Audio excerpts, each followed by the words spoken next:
ঠাকুর অনুকূল চরণের আতুর চরণে প্রণাম জানাই। পরমাত্মা জগৎজনের শিশু বর্মার চরণে জানাই প্রণাম। পরম পূজ্যপাদ শিশু বর্ধার চরণে জানাই প্রণাম। পরম পূজ্যপাদ শিশু আচার্যদেবের চরণে জানাই প্রণাম জানিয়ে আমি আমার অনুভূতি তো অনেক কিছু আছে, কিন্তু প্রথমে অনুভূতিটা আসেনি এই জন্য আমরা ঠাকুরের পথে ঠিক ঠিক চলি না বলে। ঠাকুর যেভাবে চলতে বলেছেন দীক্ষা নিয়ে, ঠাকুরের বাণী আছে আচ্ছা যে দীক্ষা নিলেই সে শিষ্য হলো না, তাকে ঠাকুর বা গুরুদেব যেভাবে যেভাবে বলেন সদ্গুরু ঠিক সেইভাবে যদি না চলে তবে তার দীক্ষাটা সার্থক হয়ে ওঠে না। তার জন্য যে বেসিক জিনিসগুলো সেগুলো যদি আমরা না করি তাহলে তার দয়াটা অনুভব করতে পারবো না। প্রথমত সকালে উঠে নাম ধ্যান করে তারপরে ঠিক টাইম মতো ইষ্টবিধি করা, তারপরে প্রার্থনা করার পরে দুবেলা প্রার্থনা না হলে একবার বেলা প্রার্থনা করতেই হবে। এইটা একদম ফার্স্ট বেসিক। এই বেসিক জিনিসটা আমি করতাম না, আমার অনুভূতি। কিন্তু ওই ইষ্টবিধিটা করতাম যখন খুশি, ঘুম থেকে উঠলাম তো করলাম। এইভাবে করে করে মানে আমি দীক্ষা নিয়েছি সেই 1980 সালে দীক্ষা নিয়েছি। আজকের দীক্ষা নিয়ে 80 সালে দীক্ষা নিয়েছি। কিন্তু তখন ভাবতাম যেহেতু আমি সেরকম আমার ঋত্বিক দাদারা ছিল, কিন্তু সেরকম আমি বাবা মা করতো, বাবা মাকে দেখে দেখে এই প্রার্থনা করতাম, ঠিক আছে। যখন টাইম তখন প্রথম যখন 1980 সালে এই যে টাইমিংটা, যে সকালে একটা টাইম বিকালে একটা টাইম, তখন সেরকম ওরকম কিছু ছিল না। তখন সেই 80 সালে দীক্ষা নেওয়ার পরে ওই মা বাবারা করতো, আমিও দেখা দেখি করতাম, কিন্তু কোনো টাইম নেই। 6টা 7টা তো সন্ধ্যা হলেই প্রার্থনা করা নিয়ম, তাই প্রার্থনা করতাম। মা যদি নাও করতো আমি করতাম একা একা, যেরকম সুর যেরকম পারতাম সেরকম করতে করতে করতে এমনি ঠাকুরকে ভালোবাসতাম, কিন্তু কি করার জন্য, কিছু পাওয়ার জন্য। ঠাকুর আমাকে এইটা দাও, ঠাকুর আমাকে ওইটা দাও, ঠাকুর এইটা দাও। বুঝতাম না, যেরকম আমরা সাধারণত বলি, যেমন আজকাল ওই যে বলে না বিদ্যাং দেহি যশো দেহি রূপং দেহি, বলে সেরকম ভাবেই, যেটা সাধারণত যারা অদীক্ষিত লোক, আমাদের দীক্ষিতর মধ্যে যারা সঠিকভাবে ঠাকুরকে জানে নাই তারা ওইরকমই চায়। যারা প্রকৃত ঠাকুরকে বুঝতে পেরেছে তারা কিছু চাইবে না, কারণ তিনি সবকিছু দিয়ে রেখেছেন। তো যাই হোক ওইভাবে চলতাম, ওই হয়তো ঠাকুরের কাছে খালি চাইতাম এটা, যাই হোক না বুঝে যাহা চলা। তো এইভাবে চলতে চলতে চলতে যাই হোক 4-5 ইষ্টবিধিটা ওইরকমই করতাম। 1984 সালে আমি চাকরি পেয়ে গেলাম। তখন আমাদের আর্থিক পরিস্থিতি খুব, তখন চাকরিটা না পেলে এই যে অনেক আমাদের অন্ন জোটার যেই সমস্যা, কারণ ছোটবেলায় ক্লাস 7-8 থাকতে আমার বাবা মারা গেছে। দাদার উপর দায়িত্ব ছিল, কিন্তু দাদারা করেছে কিছুটা, কিন্তু তারা পরিপূর্ণতা পড়াশোনা চালানো।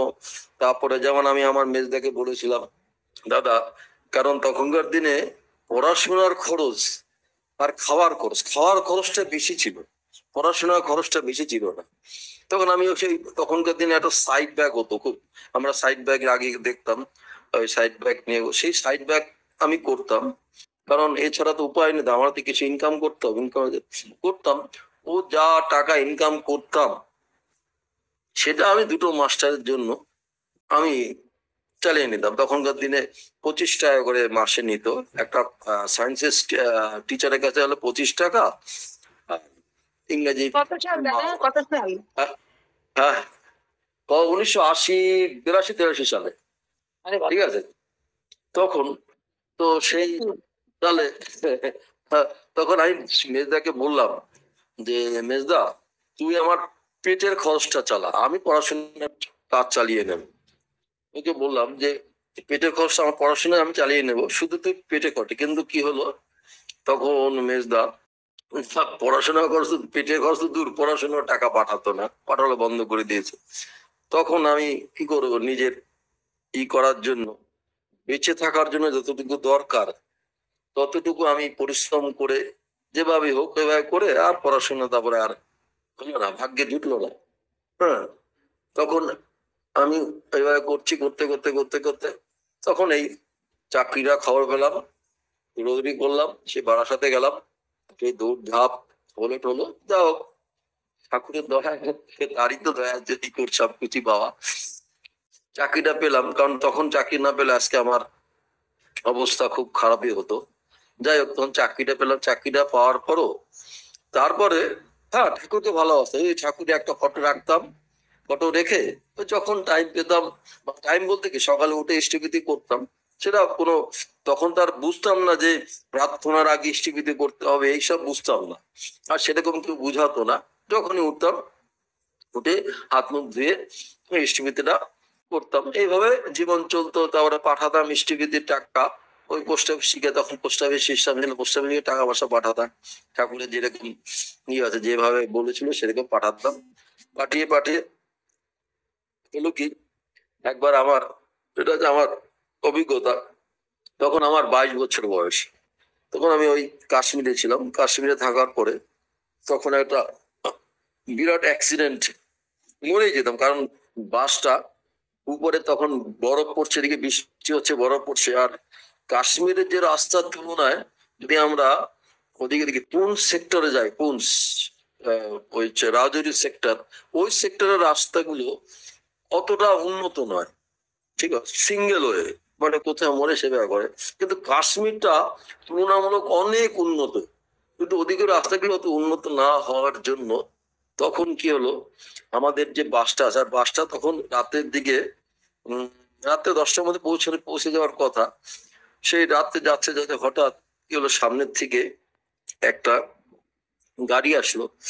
তো জানি না ঠাকুরের কি ইচ্ছে, তখন সেই গাড়িটা, আমাদের গাড়িটা ব্যাক করতে গিয়ে কোনো কন্ট্যাক্ট নাই, কিছু নাই, কিন্তু কে যেন যে বললো যে পিছে আর নিও না, তাহলে গাড়িটা উল্টিয়ে পড়বে, এরকম একটা কিরকম একটা শব্দ, এটা আমার অনুভূতি, যে বললো ড্রাইভারকে, আর ড্রাইভারটা গাড়ি থামিয়ে দিল। আর সত্যিকারে তখন দেখলাম যে লাস্ট যে পিছনের চাকাটার বাঁদিকের চাকাটা একদম কিনারায় চলে আসছে, আর একটু হলেই, আর একটু কদম নিত তাহলে ওই পিছনের চাকাটা যদি একবার পড়তো তাহলে বাস উল্টিয়ে একদম সোজা খাইয়ের মধ্যে পড়ে যেত।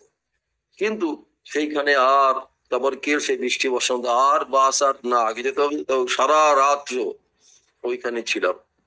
তখনকার দিনে ওই চিঠিপত্র, এখনকার মোবাইল ছিল না, তো চিঠিপত্র দিয়ে আমার মা তখন জীবিত ছিলেন, মাকে আমি চিঠি দিলাম, এই ব্যাপার মা, এই ঘটনা হয়েছে। তখন মা বলল যে তোর এখন 22 বছর বয়স, তোর কুষ্টিতে লেখা আছে 22 বছরে তোর একটা ভাড়া আছে, যে ভাড়া তোর মৃত্যুর আছে।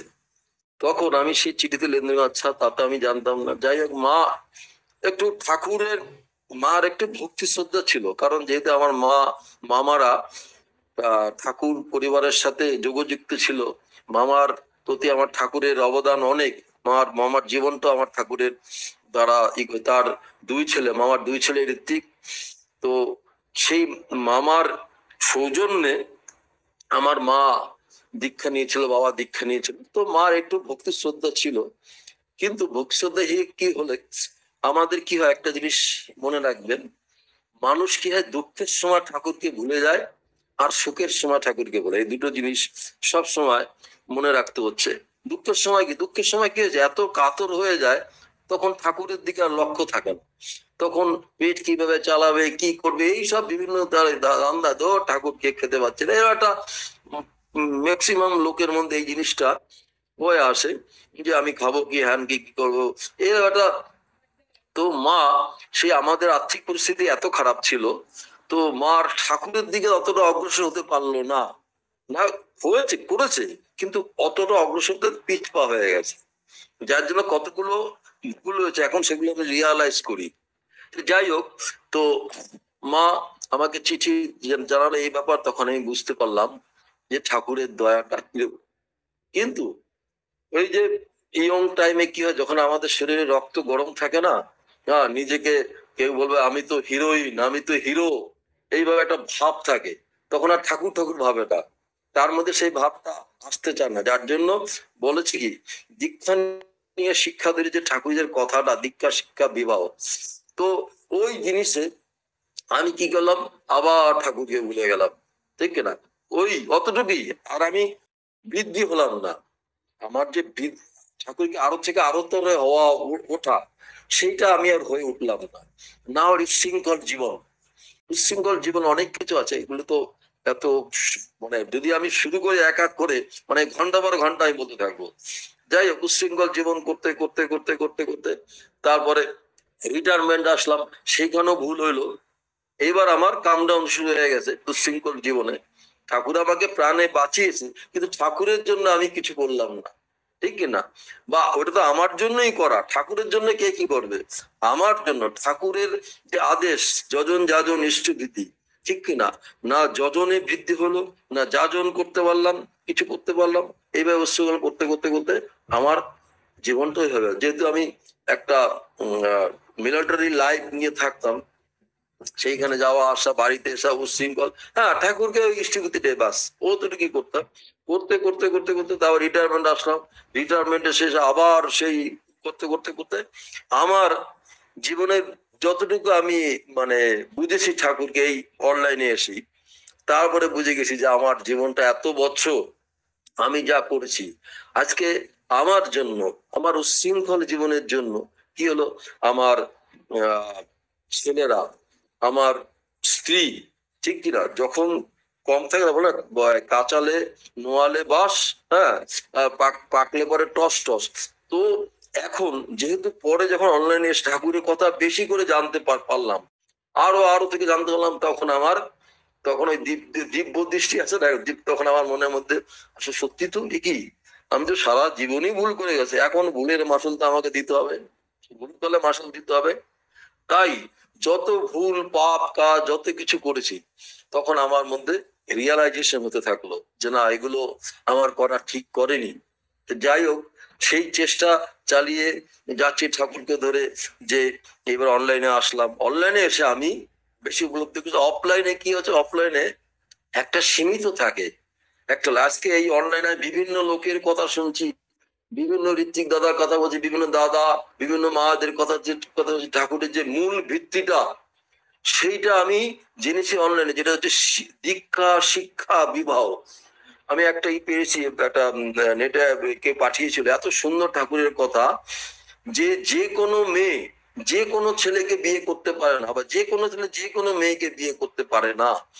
তাহলে কি হচ্ছে, দীক্ষা নিয়ে শিক্ষা ধরিস, তারপরে বিবাহটা, এই যে জিনিসটা ঠাকুরের যে মূল ভিত্তি, বিবাহটার প্রতি ঠাকুর এত জোর দিয়েছেন, এত কিছু দূর দিয়েছেন, সেটা এই অনলাইনে এসে আমি জানতে পেরেছি। আমি তো বইটাই পড়তাম, হ্যাঁ, তখন কি হতো, আলোচনা প্রসঙ্গ, আলোচনা পাঠাতো, আমি যখন করতাম, কিন্তু সেই ভাবটা থাকতো না। না থাকার জন্য, না থাকার জন্য কি হতো, তখন ওই যে ওই আলোচনা বইয়ের পড়ে থাকি, একটু পড়তাম বা কি করতাম, সেই ভিতরে ঢুকতে না পারার জন্য উপরে উপরে করতেই চলে গেছি। তো যাই হোক, এইভাবে করে আমার জীবনটা আমি আস্তে আস্তে আস্তে আস্তে মানে পুরো মানে আরো আরো খারাপ করে ফেলি, অনেক কিছু করেছি, সেগুলো তো কি বলবো আর। তো যাই হোক, এইভাবে ঠাকুরের যে মূল ভিতটা আমি বুঝে গেছি, ঠাকুর কি ছিলেন, কি দিতে চেয়েছিলেন, কি করতে চেয়েছিলেন আমাদের কাছে, আমাদের কাছে সেগুলো আমরা করি না, বিশেষ করে আমি করি নাই। আমি অন্যের কাউকে অনেক করেছে, অনেক ভাবে তাদের জীবন অনেক ঠাকুরের ধরে অনেক কিছু পেয়েছে, পাওয়া নাকি ঠাকুরকে, ঠাকুর সবই দিয়ে দিয়ে দিয়ে দেওয়ার জন্য ঠাকুর প্রস্তুত আছেন, সবকিছু আছে, কিন্তু না করার ফলে আমার জীবন ভুক্তভোগী হয়েছে। এখন কি আছে, এখন কুটি কুটি কুটি কুটি খাচ্ছি, এখন আমার জীবনকে খুঁটি খুঁটে খাওয়া। যেমন অনেকে আছে না, ওই যে চালের লরি আসলো, ঠিক আছে, লরি আসলো, যখন ওই চালগুলো আনলোড হচ্ছে, তখন কি করছে, সেই চালগুলো নিচে পড়ে। কিছু ভিখারি আছে না, সেই ওই চালগুলোকে কুড়িয়ে কুড়িয়ে নেয়। তো আমি সেরকমই এখন বেঁচে আছি ঠিকই, ওই চালগুলো খুঁটে খুঁটে খুঁটে তুলে আবার রান্না করে খাচ্ছি। এইভাবে করে জীবন চলছে। আর ঠাকুরের কাছে বারবার ক্ষমা চেয়েছি, ঠাকুর আমি তো ভুল করেছি, ভুল করেছি। এখন ভুলের তোমার যা মনে হয় তুমি তাই করো ঠাকুর, তোমার ইচ্ছায় মঙ্গল। এইভাবে আমার জীবন আমি কাটিয়ে চলছি। জয় গুরু। আর বিশেষ কিছু বললাম না। জয় গুরু।